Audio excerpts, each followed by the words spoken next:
에베소서 5장 18절부터 21절 말씀. 술 취하지 말라.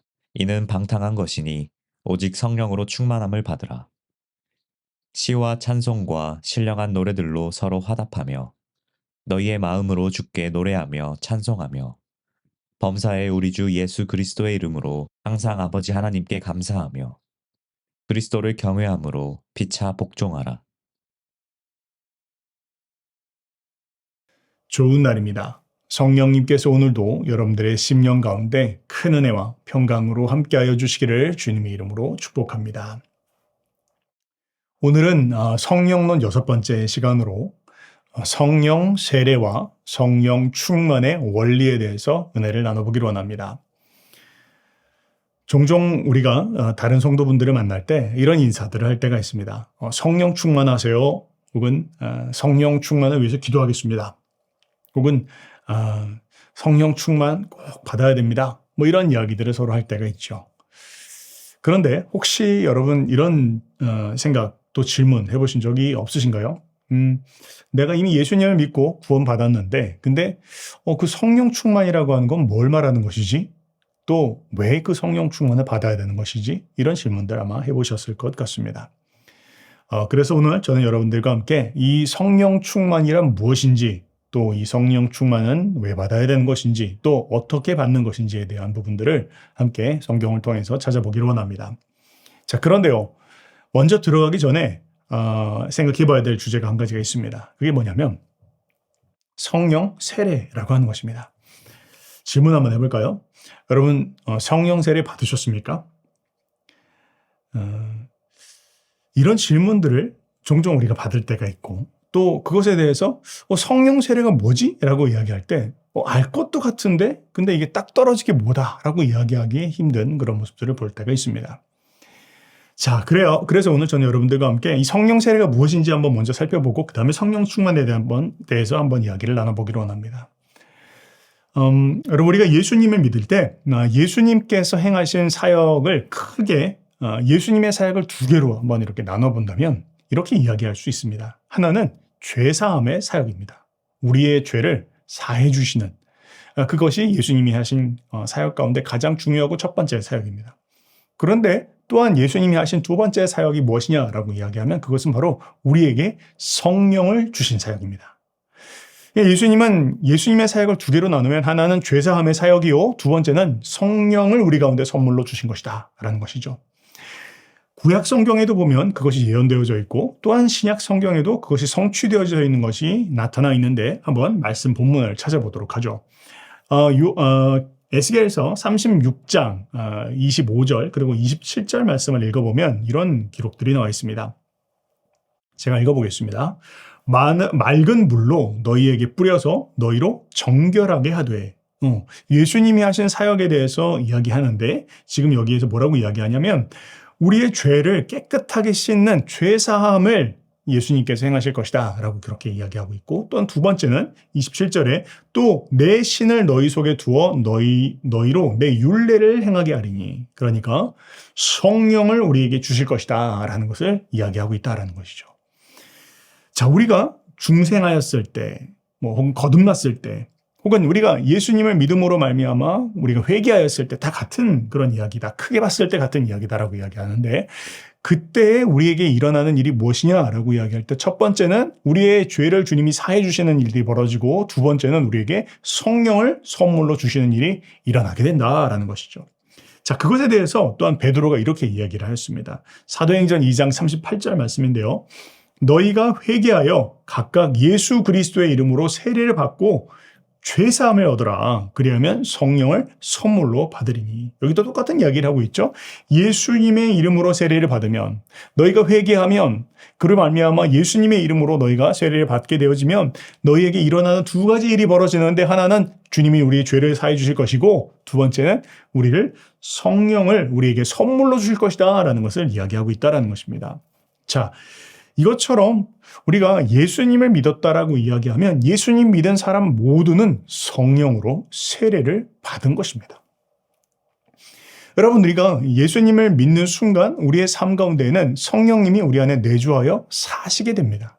그러다 조금 더 정확하게 신학적으로 이야기를 한다면 우리는 그 믿는 것조차 성령의 역사가 아니고서는 믿는 것조차 사실은 할 수가 없습니다. 그러니까 우리가 믿는다라고 하는 건 벌써 이미 성령님께서 우리 안에 내주하여 거하시고 사신다라는 것을 이야기할 수 있다라는 것이죠.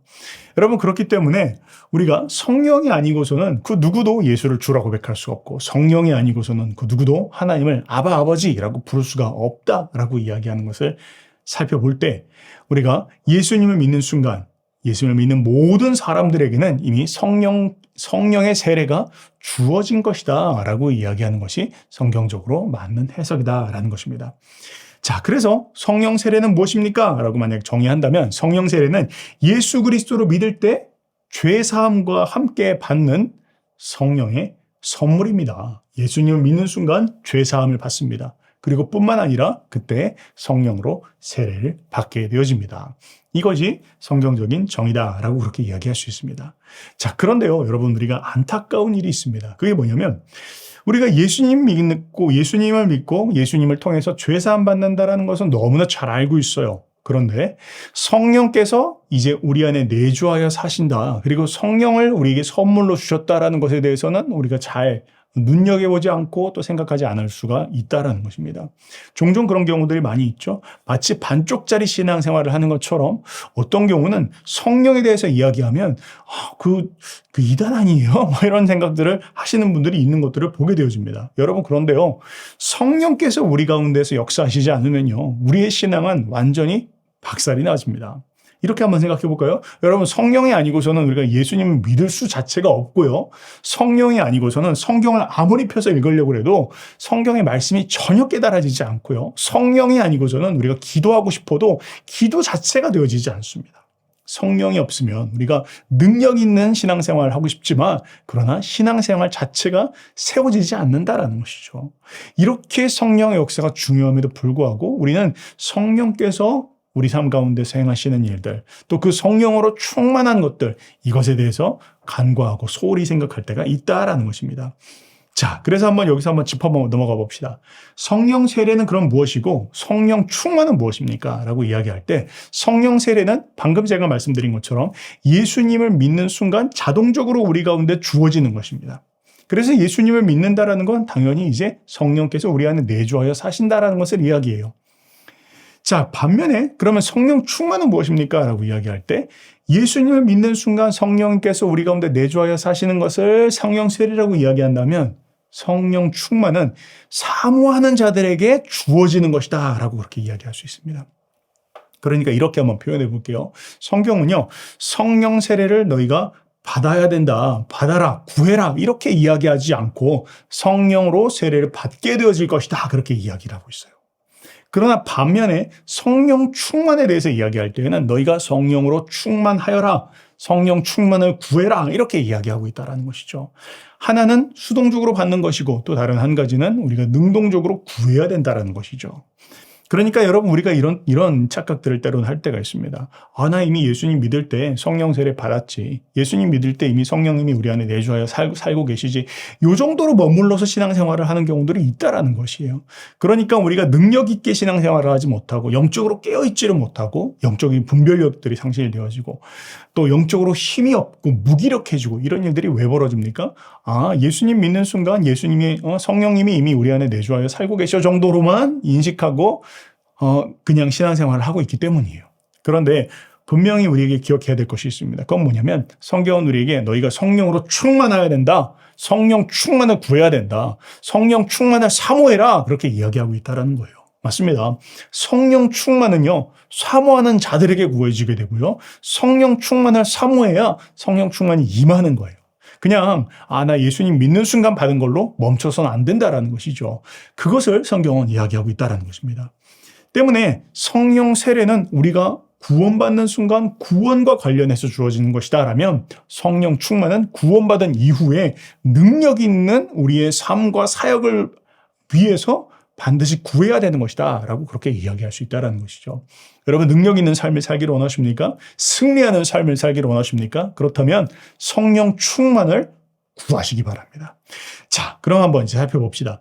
성령 충만은 그러면 무엇입니까? 라고 이야기할 때, 자, 성령 충만 어떤 분들은 생각하면, 이야기하면, 그냥 막, 황홀경에 몰입되어져 있는 상태, 혹은 내가 어떤 그런 은사나 그런 기적을 체험하는 것, 기도에 몰입되어져 있는 것, 이렇게 생각하실 수가 있습니다. 물론 그럴 수도 있습니다. 그러나 진정한 의미에서 성령 충만이 무엇이냐라고 이야기할 때, 첫 번째 성령 충만은 무엇이냐라고 할 때 그것은 바로 그리스도의 영으로 충만한 상태를 말합니다.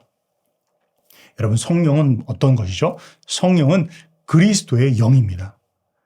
성령은요, 그리스도의 영이에요. 그래서 성령 충만하다라고 하는 것은 그리스도의 영으로 충만하다, 혹은 성령 충만하다라고 이야기하는 건 예수님으로 충만한 상태다라는 것을 이야기합니다. 여러분, 지금 예수님으로 충만해 계십니까? 여러분, 지금 생각하는 것이, 말하는 것이, 여러분들의 소원하고 바라는 것이 예수님의 생각으로, 예수님이 뜻하시는 것으로 충만해져 있습니까? 이것을 체크해 봐야 된다는 것이죠. 그것이 바로 성령 충만을 말한다라는 거예요. 그래서 에베소서 5장 18절은 이렇게 이야기합니다. 술 취하지 말라. 이는 방탕한 것이니 오직 성령으로 충만함을 받으라. 너희가 술 취하지 말고 성령 충만을 구해라. 성령 충만을 받아라. 그것을 사모해라. 라고 이야기하고 있다는 것입니다. 여러분, 한번 이렇게 생각해 봅시다. 여러분, 술을 좋아하시는 분들은요, 밤낮 없이 아침부터 술을 찾아요. 또 예를 들면 돈 좋아하시는 분들은요, 밤낮 없이 아침부터 눈 뜨는 순간부터 눈 감는 순간까지 매일 그 주식 시간 그거 보고 있습니다. 이거 뭘로 충만해져 있는 것이죠? 술로 충만해져 있는 거고, 돈으로 충만해져 있는 겁니다. 제가 어떤 분 얘기 들어보니까 당구를 그렇게 좋아하셨대요. 당구 치는 걸요. 이분은 앉으나 서나 아침에 눈 뜨면서 눈을 감는 순간까지도 당구공이 눈앞에서 왔다 갔다 그랬다는 거예요. 뭘 이야기하죠? 이분은 당구로 충만한 걸 이야기합니다. 여러분, 근데 성경은 뭐라고 이야기하고 있다고요? 성령으로 너희가 충만해야 된다. 다시 말하면 너희가 예수의 영으로 충만해야 된다라는 것을 가르치고 있다라는 것입니다. 여러분, 내가 지금 뭘 말하고 있는지, 내가 지금 뭘 생각하고 있는지, 내가 지금 어떤 것들을 추구하고 있는지를 보면 내가 지금 무엇으로 충만해져 있는지를 우리는 살펴볼 수 있습니다. 자, 그렇다고 얘기했을 때 성령 충만은 뭐라고요? 내가 예수로 충만한 것을 이야기합니다. 예수님에 대한 생각으로 충만하고, 예수님이 바라시는 그 일을 이루어드리는 것으로 충만하고, 예수님과의 교제 가운데로 충만한 거예요. 여러분, 우리가 예수님을 처음 믿는 순간 뜨거운 첫사랑의 시간 가운데서 종종 그런 경험들을 많이 하죠. 주어가 바뀝니다. 이전에는 다 나는 이렇게 생각해, 나는 이렇게 할 거야. 그런데 예수님을 믿는 순간 그 주어가 우리 주님이 나한테 이렇게 하라고 하셨어. 주님이 이런 마음을 주셨어. 뭘 이야기하죠? 모든 그런 주어가, 모든 그 사람의 생각이 예수님의 생각으로 가득 차 있는 그런 상태를 이야기하는 것입니다. 저도 예수님 믿는 순간 저의 주어가 바뀌었습니다. 또 예수님 믿는 순간 그냥 아침부터 밤까지 제가 교회에서 살고 있더라고요. 그냥 눈 뜨면서부터 새벽기도 가서 교회 문 닫는 시간까지 교회에서 있다가 들어와도 너무나 기쁘고, 또 교회 나가고 싶고, 또 주님 앞에서 예배드리고 싶고, 또 성도들 간에 교제하면서 주님 봉사하고 사역하고, 얼마나 그것이 기쁜지 몰랐습니다. 이것이 뭘 이야기하죠? 바로 성령으로 충만하면 우리의 마음과 심령이 예수의 영으로 충만하게 되어진다라는 것을 말하는 것입니다. 또한 성령 충만은 무엇을 이야기합니까? 어떤 상태를 말합니까? 이것은 성령님께 온전히 복종해 있는 그런 상태를 말해요. 여러분, 우리가 성령 충만하고 되었을 때 우리가 어떤 기적을 행하고 은사를 체험하고 하는 일들이 있죠. 이것도 더 필요한 것이고 중요한 것이지만, 그러나 그것은 보다 부수적인 것입니다. 더 중요한 건 뭐냐면 성령 충만하다라고 이야기하는 건 성령께 복종해 있는 그 마음의 심령의 상태를 말합니다. 여러분, 종종 우리가 왜 예수님을 믿고 또 주님의 뜻을 따라 살아가기를 원하는데 우리의 삶 가운데서 공격이 끊임이 없고, 우리의 삶에 어둠이 떠나가지 않고, 우리의 삶에 질병이 계속 찾아오는 이유는 무엇입니까?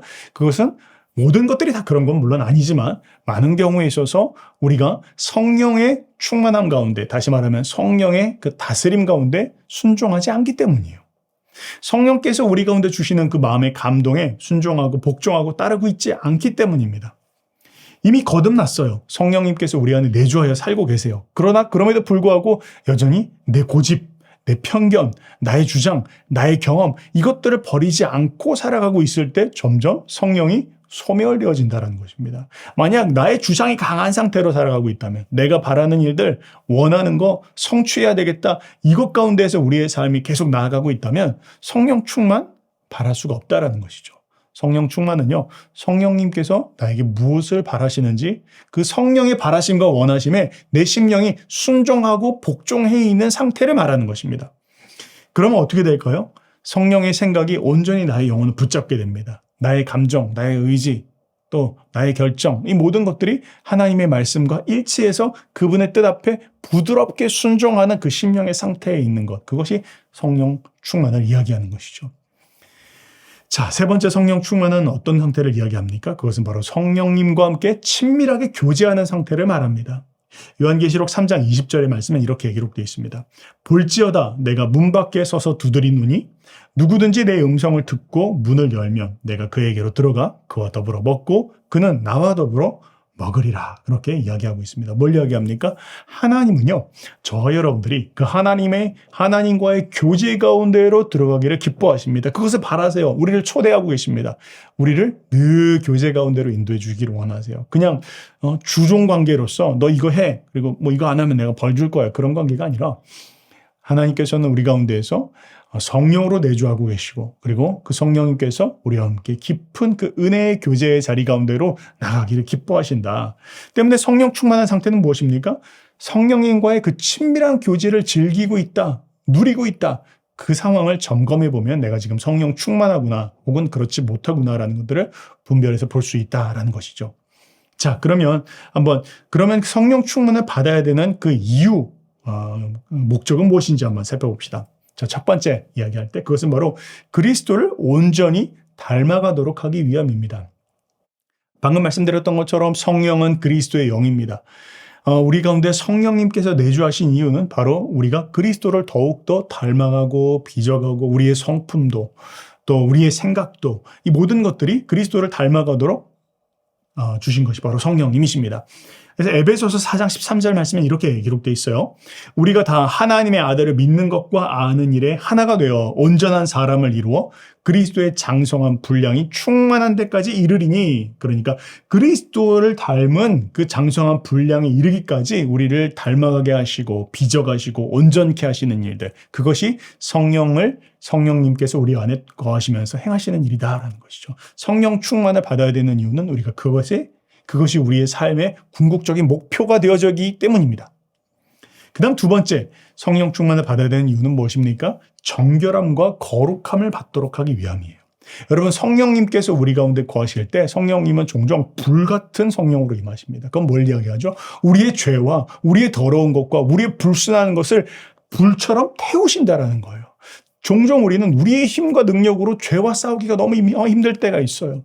우리가 알고 있지만 내가 분명히 잘못된 것을 알고 있고 이것들을 내려놓기를 원하지만 내려놓지 못하는 그런 우리의 죄악된 습관들, 어떤 그런 태도들, 생각들 이런 것 가운데 묶여있는 경우들이 있어요. 그런데요, 성령 충만을 받으면 어떻게 된다고요? 성령께서 우리 안에 거하셔서 불처럼 우리의 그 모든 불순한 것들을 태우시고 정결케 하시고 깨끗하게 하시는 일들을 행하신다라는 거예요.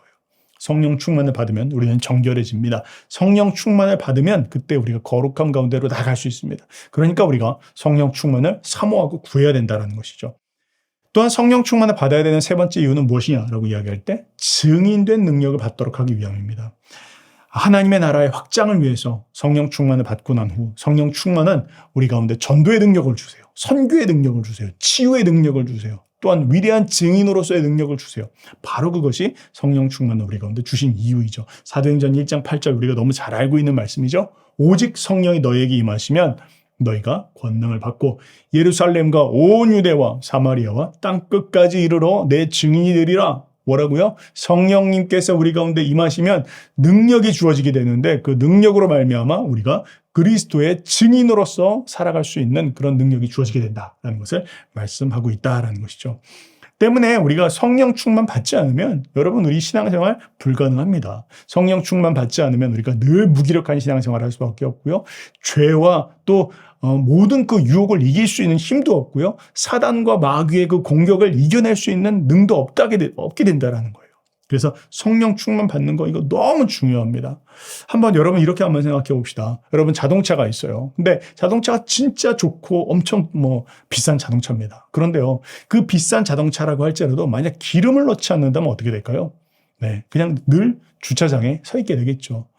이것과 똑마찬가지입니다. 우리가 예수님을 믿음으로 말미암아 이제 하나님의 자녀가 되었지만, 그러나 우리가 이제 그것에서 더 나아가서 성령으로 충만함을 받는 것, 그것은 마치 우리가 기름을 채우는 것과 마찬가지입니다. 기름을 채워야 차가 달릴 수 있지 않습니까? 마찬가지로 예수님을 믿는 자녀로서 우리가 이제 구해야 될 것은 늘 성령으로 충만해야 마귀도 쫓아낼 수 있고 우리의 죄의 유혹도 이겨낼 수 있고 모든 우리의 삶에 찾아오는 그런 마음과 생각의 공격들을 쳐내고 하나님의 능력이 있는 그런 사역자로서 증인으로서 살아갈 수 있게 되는 것, 그거 성령 충만을 통해서만 가능한 것이다. 이거 꼭 우리가 기억해야 할 것입니다. 자, 그러면 마지막으로 그럼 어떻게 하면 우리가 성령 충만을 받을 수 있는지, 또 어떻게 그 성령 충만을 지속할 수 있는지 한번 생각해 봅시다. 첫 번째는요, 성령 충만은요, 사모해야 됩니다. 그것은요, 간구해야 돼요. 아까 제가 성령 세례, 성령 충만 비교하면서 말씀드렸죠. 성령 세례는 주어지는 것이지만 성령 세례는, 그러나 성령 충만은 간구해야 돼요. 사모해야 돼요. 질문해 보기로 합니다. 여러분, 성령 충만 사모하십니까? 여러분, 성령 충만 구하고 계십니까? 성령 충만, 주님 정말 저에게 성령 충만을 주십시오. 간절하십니까? 만약 사모합니다. 저 바랍니다. 간절합니다. 그게 여러분들의 대답이라면 여러분 성령 충만 받을 수 있습니다. 아니, 이미 받으실 겁니다. 받고 계실 겁니다. 이처럼 성령 충만은요, 받는 자들, 사모하는 자들에게, 간구하는 자들에게 부어진다라고 그렇게 이야기하고 있어요. 누가복음 11장 11절부터 13절 이렇게 이야기하고 있습니다. 너희 중에 아버지가 된 자로서 누가 아들이 생선을 달라 하는데 생선 대신에 뱀을 주며 알을 달라고 하는데 전갈을 주겠느냐. 너희가 악할지라도 좋은 것을 자식에게 줄 줄 알거든 하물며 너희 하늘 아버지께서 구하는 자에게 성령을 주시지 않겠느냐 하시니라. 그렇게 이야기하고 있습니다. 뭘 말합니까? 하나님은 우리에게 성령을 주시기를 원하세요? 네, 주기를 원하세요. 하나님은 우리가 성령 충만 해지는 걸 바라실까요? 당연히 바라십니다. 하나님은 우리가 성령으로 충만해지는 걸 너무나 바라고 계세요. 때문에 우리가 하나님 앞에 나아가서 성령 충만 바라고 싶습니다. 받고 싶습니다. 더 성령으로 충만하게 해주세요. 우리가 그렇게 방향만 전환하더라도 하나님께서 우리 가운데 10발자국 먼저 나아가서 우리에게 성령 충만을 주기를 원하시는 거, 그거 하나님께서 바라시는 일입니다. 자, 두 번째, 어떻게 성령 충만 받을 수 있습니까? 두 번째는요, 간절히 회개해야 됩니다. 여러분, 회개는요, 부끄러운 게 아니에요. 회개는요, 내가 죄를 졌는데 또 죄를 졌네. 내가 진짜 면목이 없다. 아니요, 그렇지 않습니다. 여러분, 회개는요, 하면 할수록 회개할 게 더 많아지게 돼 있습니다. 여러분, 우리가 신앙생활에 더 깊이가 깊어지고 연륜이 깊어지는데 이제 내가 이쯤 되니까 내가 회개할 게 이제 없어졌습니다. 그런 날이 올까요? 아니요, 절대 그런 날이 없을 겁니다. 오지 않을 거예요. 우리가 하나님 앞에 가는 순간이 되면 될수록 더 나의 작은 죄가 더 크게 보이고 내가 잊었던 죄가, 내가 죄라고 여겨지지 않았던 죄가 그것이 정말 참 하나님의 말씀 아프겠구나라는 거 깨닫게 되어지는 것이 바로 그것이 회개입니다. 그러니까요, 우리가 회개하기를 부끄러워하면 안 됩니다. 자주 할수록 더 좋은 거예요. 그러나 더 중요한 건 뭡니까? 우리가 회개하면 할수록 성령님이 일하실 수 있는 자리와 공간을 더 내어준다라는 것들을 기억해야 합니다. 그래서 성령 충만 받기를 원하세요? 또 성령 충만을 지속하기를 원하세요? 그러면 여러분 회개를 열심히 하시기 바랍니다.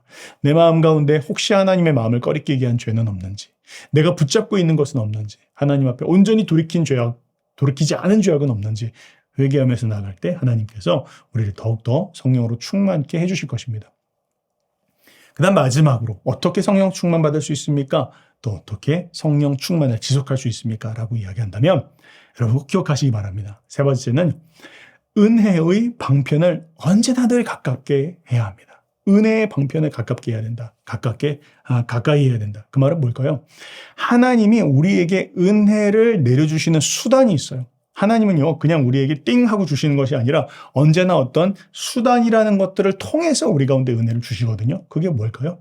네, 예배가 은혜의 방편, 수단이에요. 두 번째, 말씀을 읽는 것이 은혜의 수단이에요. 세 번째, 기도하는 게 은혜의 수단이에요. 네 번째, 성도와의 교제, 그것이 은혜의 수단이에요. 봉사하는 것, 섬기는 것, 그것이 은혜의 수단이에요. 그것을 하면서 하나님이 우리에게 은혜를 주신다라는 거예요. 은혜를 주시고 싶은데 말씀을 안 봐. 은혜를 주고 싶으신데 예배를 안 드려. 은혜를 주고 싶은데 기도를 안 해. 은혜를 주고 싶은데 섬기질 않아. 그러면 하나님의 은혜가 막힌다라는 것이죠. 은혜를 줄 수 있는 통로가 없게 되어진다라는 것입니다. 여러분, 성령 충만 받기를 원합니다. 라고 이야기하는데 예배를 안 드립니다. 성령 충만 받기를 원합니다. 근데 말씀을 안 읽어요. 기도를 안 해요. 그러면 성령 충만 받을 수 없습니다. 성령 충만 받기 원하세요? 그럼 여러분 예배의 자리에 부지런히 나가시기 바랍니다. 성령 충만 받기를 원하세요? 부지런히 말씀을 읽고 묵상하세요. 성령 충만 받기를 원하세요? 계속해서 기도해 보세요. 성령 충만 받기를 원하십니까? 그렇다면 성도들과 함께 교제하세요. 성령 충만 받기를 원하십니까? 그럼 전도하세요. 선교하세요. 그러면 강력한 성령님께서 충만하게 하시는 역사 반드시 경험하게 되어질 것입니다. 자, 사랑하는 여러분, 오늘 여러분들과 함께 성령 세례는 무엇인지 또 성령 충만이란 무엇인지 함께 알아보았습니다. 굉장히 중요한 내용들이죠. 여러분 이것을 실천하면서 살아갈 때 반드시 여러분들의 삶 가운데에서 승리하게 되어질 것입니다. 그리스도께서 여러분들을 통해서 일하시게 될 것입니다. 하나님의 뜻이 여러분들의 삶과 사역을 통해서 성취되어지게 되어질 것입니다. 그렇게 승리하시는 저 여러분들 되시기를 주님의 이름으로 축복합니다.